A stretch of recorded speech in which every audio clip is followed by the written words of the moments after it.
On Global TV News Express, President Tinubu leaves for Turkey on state visit. In business, Dangote Refinery switches to lighter crude amid cracker downtime.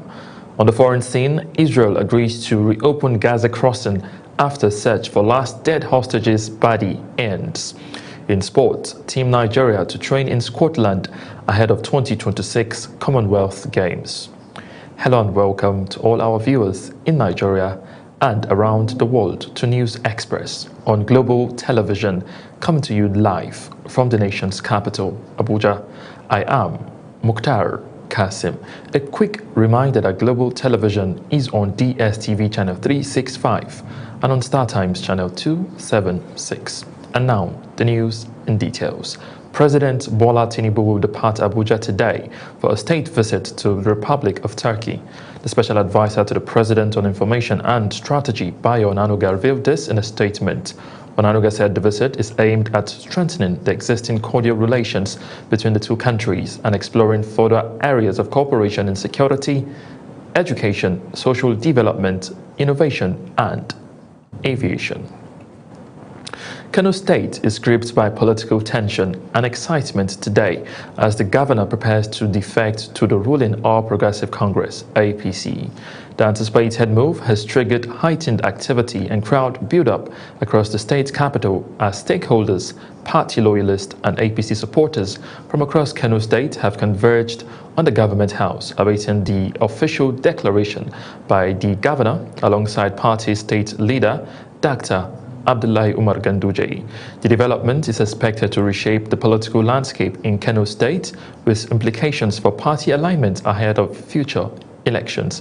Here's Global Television's correspondent Idris Jibrin as he gives us a situation report about the ongoing activities in the government house. All these people you are seeing in front of the Kano State Government House are waiting for that official moment. And immediately after the declaration of the governor, we are expecting that his major function within the All Progressive Congress will be to declare the e-registration of the membership cards of the All Progressive Congress. And we have heard that the chairman of the APC in his piece of work have already concluded all the necessary arrangements in order to give the governor his party membership card. And he also told us that the governor is the 401 on that register of the All Progressive Congress. Now, any moment from now, we will see the official declaration of Kano State Governor Abba Kabir Yusuf from the New Nigeria Congress Party to the All Progressive Congress. And all we are hearing in Kano is reactions and counter-reactions. Those who are happy and those who are angry. Whatever the case may be, the governor says his move is in the best interest of. Meanwhile, former national chairman of the All Progressive Congress, APC, Dr. Abdullahi Umar Ganduje, has returned to Nigeria from London and is expected to proceed to Kano for key political engagement and ongoing political realignment in the state. Confirming his return, Ganduje's chief of staff, Muhammad Garba, said the former governor of Kano State would immediately resume party activities in the state. Ganduje arrived in Abuja after attending the graduation ceremony of his daughter, Fatima, at King's College, London. Workers of the Federal Capital Territory Administration, with backing of the Nigerian Labour Congress, have picketed the National Industrial Court in Abuja as part of an ongoing total and indefinite strike over unresolved labour disputes. The protest followed a directive from the NLC, which declared full support for the industrial action, describing the strike as justified and what it termed persistent violation of workers' rights by the FCTA management and political leadership. Gunmen suspected to be bandits have kidnapped 6 residents of Angwar Bolkonu in Kajuru local government area of Kaduna State. The attack reportedly occurred in the early hours, with the gunmen breaking into several homes and forcibly taking the victims to an unknown location. This is coming barely a few hours after the Christian Association of Nigeria, CAN, held prayers for the safe return of 177 worshippers who were earlier abducted. In the meantime, Deputy President of the Senate, Jibrin Barrow, has carried out an on-the-spot assessment of security operations in Kano State, urging troops to remain resolute in repelling bandits and terrorist elements attempting to infiltrate communities in Kano North Senatorial District. The visit followed the deployment of a joint security task force comprising the Nigerian Army, Police, and the Nigerian Security and Civil Defense Corps, approved by President Bola Tinubu to curb cross-border attacks from neighboring states. Addressing resident and community leaders, the Deputy Senate President stressed the importance of cooperation with security agencies, noting that local support was critical to sustaining peace. Still talking security, the Kebbi State Police Command has arrested one Hamza Abdullahi Sama, a resident of Birnin Kebbi, over an alleged employment scam involving more than 175 job seekers across the state. In a statement by the police public relations officer, Kebbi State Command SP Bashir Usman says the suspect allegedly posed as a recruiter for government-approved school feeding jobs, falsely claiming authority to secure placement in primary and secondary schools. Victims were reportedly induced to pay 30,000 naira each as processing fees under the false promise of employment. Preliminary investigations revealed that no such jobs opportunities existed and that the suspect was not authorized by any government agency. Police estimate that a total of 5.2 million naira was fraudulently collected from the victims through deliberate misrepresentation. Meanwhile, the police have cautioned the public to be wary of fraudulent employment schemes, reaffirming their commitment to arrest and prosecution of offenders in line with the law. And now to Anambra State, where Governor Professor Chukwuma Charles Soludo has ordered the closure of Onitsha main market for 1 week following traders' failure to comply with the government's directive against the continued Monday sit-at-home. The governor announced the decision during an unscheduled visit to the market, where he observed that many shops remained shut despite earlier declarations ending the sit-at-home order. Soludo had only last week publicly announced that the Monday sit-at-home, which has persisted for years across parts of the southeast as a form of protest, had been called off in Anambra State, urging residents and traders to resume normal economic activities. However, during his inspection, the governor expressed dissatisfaction that traders at the Onitsha main market were still observing the restriction. In response, he ordered the immediate shutdown of the market for 1 week as a measure to enforce compliance and send a clear message. Yes. And the rules are that markets are open Monday to Saturday. If you are not prepared to open your shops Monday to Saturday, then leave Anambra, go to elsewhere. Simple. Period. Okay? So, this market will be shut down for the remainder of this week. It will not be open tomorrow. It will not be open on Wednesday. It will not be open on Thursday. It will not be open on Friday. It will open again on Monday. Away from that, the Nigerian Air Force says it has intensified air operations and strengthened collaboration with sister security agencies to tackle banditry and other security threats in Zamfara State and the wider Northwest region. The Commander 207 Quick Response Group of the Nigerian Air Force, Gusau Group Captain Pascal Ogba, made this known at the 2025 Nigeria Air Force Basa Social Cultural Night held in Gusau, the Zamfara State capital.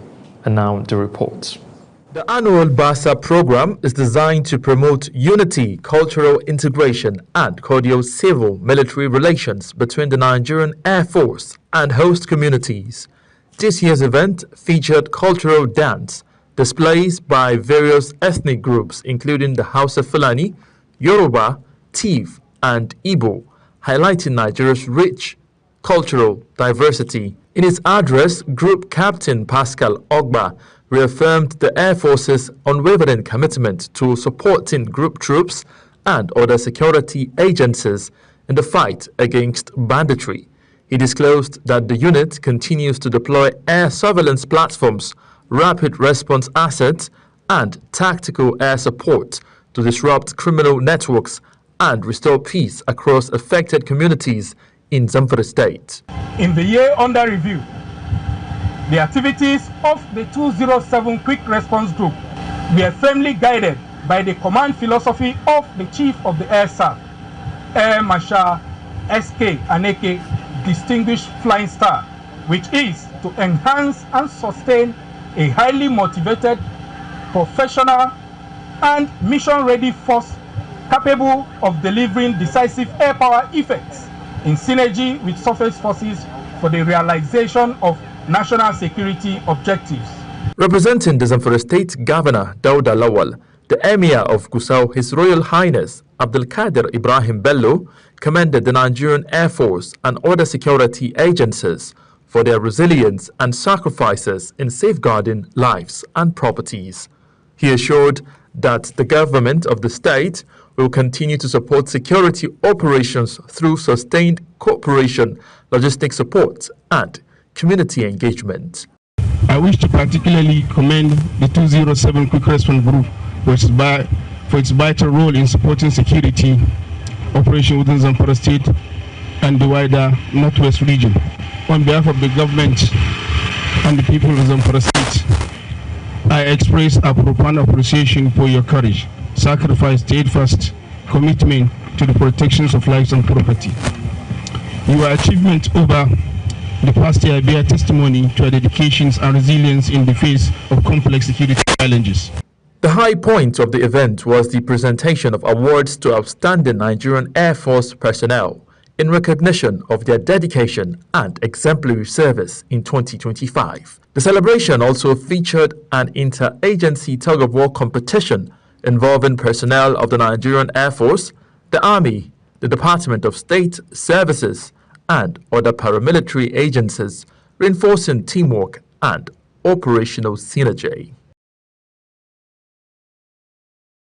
You are watching the live broadcast of News Express. News Express continues after this weather forecast, plus business, foreign, and sports stories on the other side of this break. Please stay with us.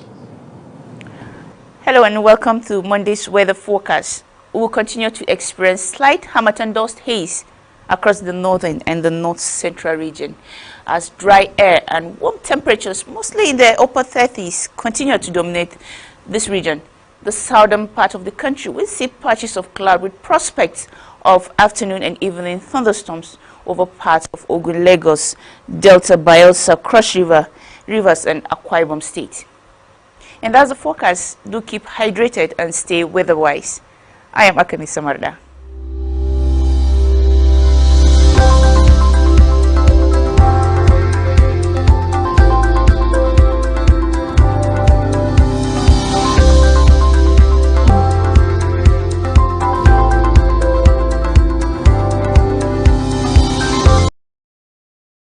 In business, President Bola Tinubu has reaffirmed Nigeria's commitment to economic reforms and climate-conscious investment.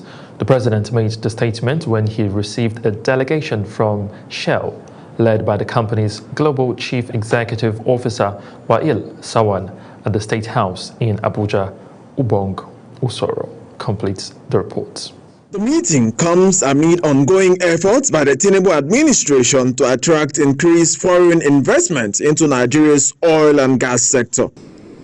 I guarantee you that when I assumed the responsibility of this office, the pledge I made to people of the country and my background is to ensure transparency and to be competitive in every way possible. It's not the same thing as before, that Nigeria can arrogantly stand on a monopolistic leg of saying, oh, we have it, we don't have competition. Well, if I look around my geography, I see Guyana, I see other countries, struggling to attract the same investment from the same basket. So what do I do? During the engagement, discussions were centered on potential new investments, ongoing diversifying processes, gas development projects, stronger collaboration with the Nigerian National Petroleum Company Limited (NNPCL) to improve output and strengthen national energy security. As we look today at opportunities to be able to allocate our capital to multiple different countries, I can tell you, and I'm proud to say, Nigeria stands as one of the ones that is attracting more capital than most. That, Your Excellency, is honestly due to one reason. It is your leadership. It is what you have been able to bring. And that leadership, I would also say, has put many of the people that we are working with, your team, are amongst the best that we are dealing with anywhere in the world, and that professionalism allows us to be able to have the confidence, and I would say our partners as well, to have the confidence to continue to invest. Mr. Sazan commended Nigeria's growing focus on climate-related investment and reforms, noting the importance of creating a stable, investor-friendly environment for long-term energy development. The meeting also follows previous high-level engagement between the Tinubu's administration and Shell executives, aimed at improving investment bottlenecks and encouraging fresh commitment in exploration, production, and critical infrastructure. Ubong Usoro for Global Television News. The oil sector, where the Dangote Petroleum Refinery has shifted to processing lighter crude oil in a strategic move to minimize production disruptions arising from the prolonged unavailability of its residual fluid catalytic cracker. A report said the refinery has increasingly processed lighter crude grades since the fourth quarter of 2025, allowing it to preserve feedstock availability and sustain output of gasoline.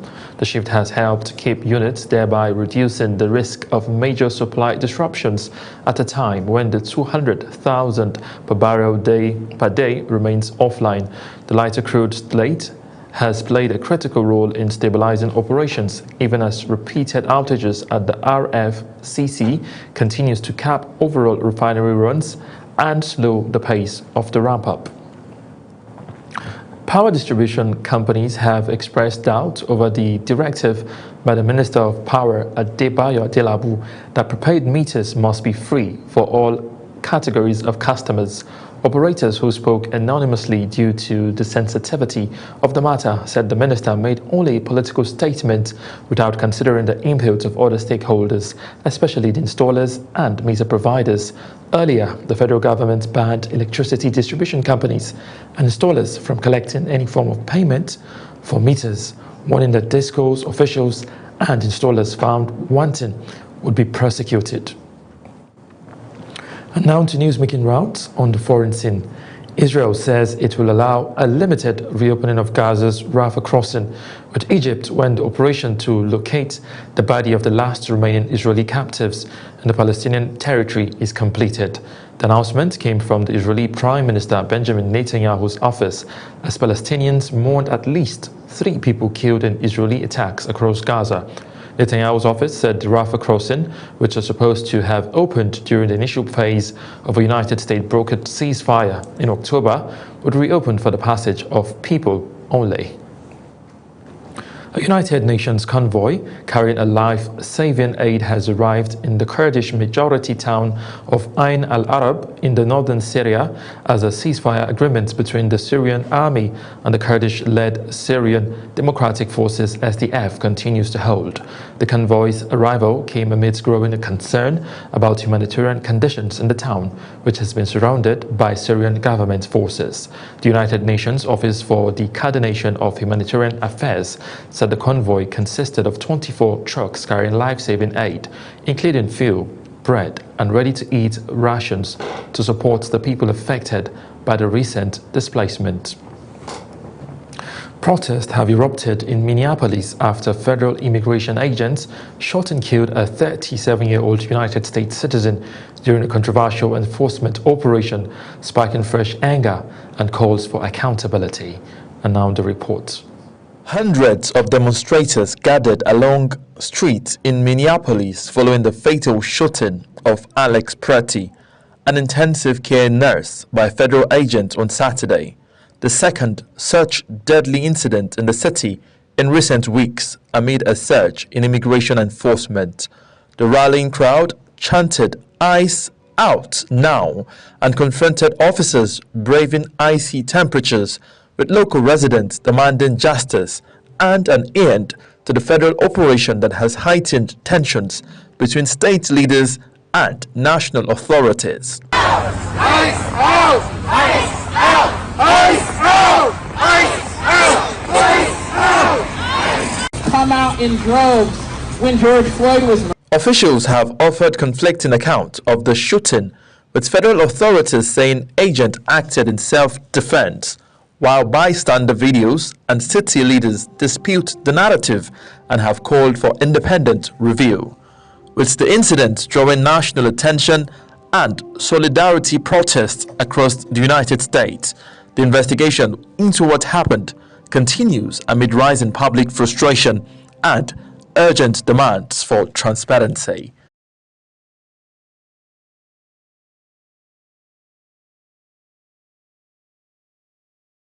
And now talking sport. The National Sports Commission has confirmed Nigerian athletes will attend a 4-week residential training camp in Scotland ahead of the 2026 Commonwealth Games. The Commission's Director General Bukola Olokbade confirmed this in a statement by Dr. Kehinde Ajayi, the Commission's Director of Information.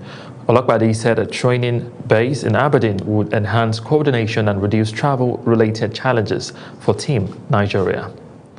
In the meantime, Nigerian players have emerged as dominant force in the International Federation of Football History and Statistics Women Africa 11, with 4 Super Falcon stars included in the best women's team on the continent for 2025. The selection released by the Federation as at its Women's CAF Team of the Year for 2025 features goalkeeper Chiamaka Nnadozie, defender Michelle Alozie and Ashley Prompty, and midfielders Christy Uchebe and Rashidat Ajibade, which underlines Nigeria's continued influence in African women's football. Nnadozie anchors the side in goal, reflecting her reputation as Africa's leading goalkeeper through her performance for Nigeria, French club Paris FC and English club Brighton and Hove Albion, where she has combined consistent shot stopping with leadership responsibilities. The Nigeria Volleyball Federation has officially unveiled the list of clubs invited to compete in the 2025 Nigeria Volleyball Federation Super Cup, men and women, one of its flagship competitions aimed at showcasing the very best of volleyball talent in the country. The tournament is scheduled to take place between January 30 and February 8 at the Indoor Sports Hall, Package B of the MKO Abiola Stadium, Abuja. It is expected to bring together elite teams across divisions in a celebration of excellence, competitiveness, and continued development of volleyball in Nigeria. As Global TV News Express comes to an end, here is a recap of our top stories. On Global TV News Express, we brought to you that President Bola Tinubu will depart Abuja today for a state visit to the Republic of Turkey. In business, the Dangote Petroleum Refinery shifted to processing lighter crude in a strategic move to minimize production disruptions arising from the prolonged unavailability of its residual fluid catalyst cracker. On the foreign scene, Israel says it will allow a limited reopening of Gaza's Rafah crossing with Egypt when the operation to locate the body of last remaining Israeli captives in the Palestinian territory is completed. And in sport, the Nigeria Sports Commission has confirmed Nigerian athletes will attend a 4-week residential training camp in Scotland ahead of the 2026 Commonwealth Games. That's it on News Express. A quick reminder that Global Television is on DSTV channel 365, on StarTimes channel 276. Kindly follow us across all our social media platforms now displayed on your screen using at Global TV NG. I am Mukhtar Kasim, saying a very big thank you for watching.